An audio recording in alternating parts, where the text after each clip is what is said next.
Gus, bad luck, obviously disappointing from a team point of view, but from a personal point of view, another big step forward for you, feeling in white ball cricket with a first post 50 innings in first team cricket. Yeah, obviously been putting a lot of work in with my batting. I have done for the last few years, and it's nice that taking a few opportunities in the first team. It's always something at the start of the year I spoke about. I wanted to break in, and when I get that opportunity, try and take it. So I feel like definitely with the bat, going in the right direction. It was nice to get a few today. You're 47 down at Hampshire, of course, on Friday. Thought you were on for your first 50 then, but made no mistake today. No, yeah, obviously Hampshire needing sort of 10s at the end there. Needed to try and get a boundary. Personal milestones isn't something that really bothers me. Something we speak about is always putting the team first.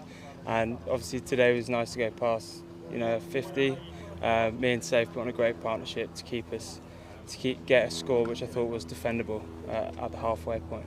Just talk a little bit about that partnership. It came together at 122 for 5, and there were still 28 overs remaining, so you had plenty of time to bat. And what was the thinking there, and what were you saying to each other? Just see where we are at 15-10 to go, whatever?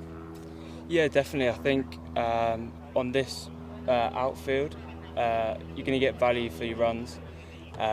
So the deeper you can take it, the longer you can spend time out there, I think your runs will come. So a few dots here and there didn't really bother me. I knew that I'd be able to catch up at the back end.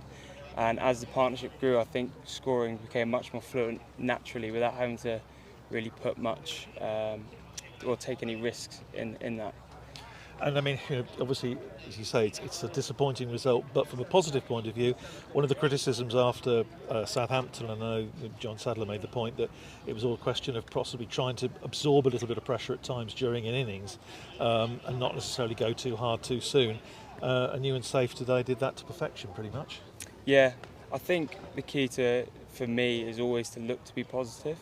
As soon as I get into a defensive mindset and look to just nudge and nerd it, I get myself in bad shapes and stuff. So I think, on a pretty tricky wicket at times, I think that was definitely the key, and me and Safe did it well.